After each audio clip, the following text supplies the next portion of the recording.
Hello everybody and welcome to another episode. In today's episode I'm going to show you how to completely remove and replace the clutch kit from any Renault Kango out there.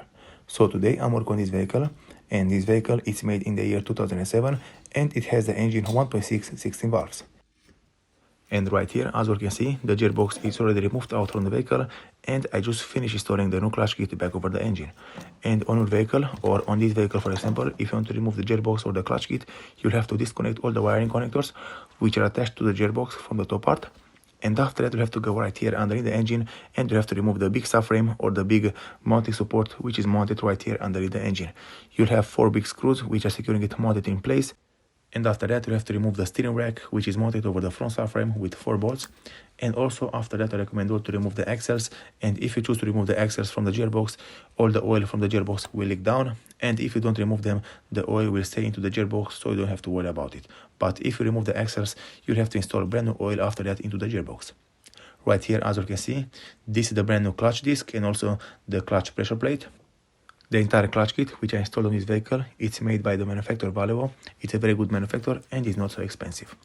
Right here in my case, I already installed and centered the clutch kit. I used a special tool which helped me to install the clutch kit and the clutch disc correctly over the slot. And also I used a special press to put tension over the clutch kit and tight all the bolts evenly. You'll have to tight all the bolts to 35 Nm. Right here, as you can see, this is the steering rack. You'll have 4 bolts which are securing it mounted in place over the front subframe. And after you disconnect them, you can lower the subframe and remove it from the engine. And then you'll have to remove the 4 bolts which are securing the shaft attached to the gearbox. And in the last, you'll have to remove the metal bar or the cable for the shifter, which is going right here underneath the gearbox and which is connected to the gearbox with this little screw.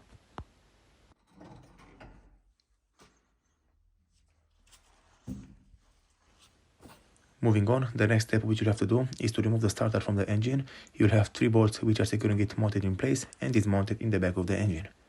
And right here, as you can see, this is a special press or the special tool which will help you to center the clutch disc and also to put the pressure over the clutch pressure plate and install the bolts to secure it in place.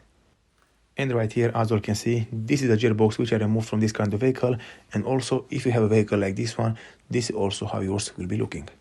On this side of the gearbox, I had installed the driver axle, and because I removed it to make my job a little bit easier, all the oil came out from the gearbox. And after I'm going to finish this kind of job, I'm going to put brand new oil back into the gearbox. Also, right here over the gearbox, I installed back the clutch bearing. This is the clutch bearing which is hydraulic, it's not a mechanical one, and you have to install it back in this position like I did right here. Usually, when you remove and replace the gearbox or when you install a brand new clutch kit on your vehicle, it's not a very difficult job. It can be done by anyone. The only difficult part will be when you remove the gearbox from the engine and when you are going to install it back over the engine.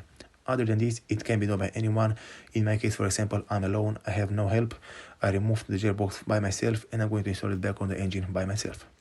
Right here behind the vehicle, I have the front subframe which I removed from the engine. And on this vehicle, the front subframe is very heavy. In my case, I used a jack stand to support the weight of it and help me pull it out from the vehicle. And after that, in my case, I choose to remove the front hubs completely out from the vehicle, and also I choose to remove the entire hood completely out, because in this way, I had more space and room to work over the engine and reach the parts which I have to remove.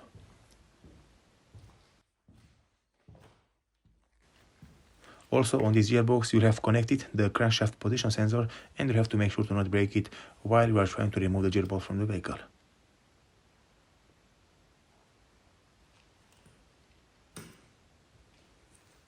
Right here in the engine compartment, like I told you at the beginning of this video, you'll have to remove all of these connectors, all of this wiring which are attached to the gearbox and also to the subframe, and you'll have to disconnect them and put them away.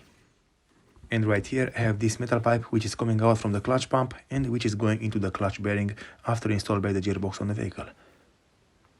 After everything is installed back over the vehicle, you'll have to connect the pipe to the clutch bearing and you have to bleed the system by removing all the air from the clutch.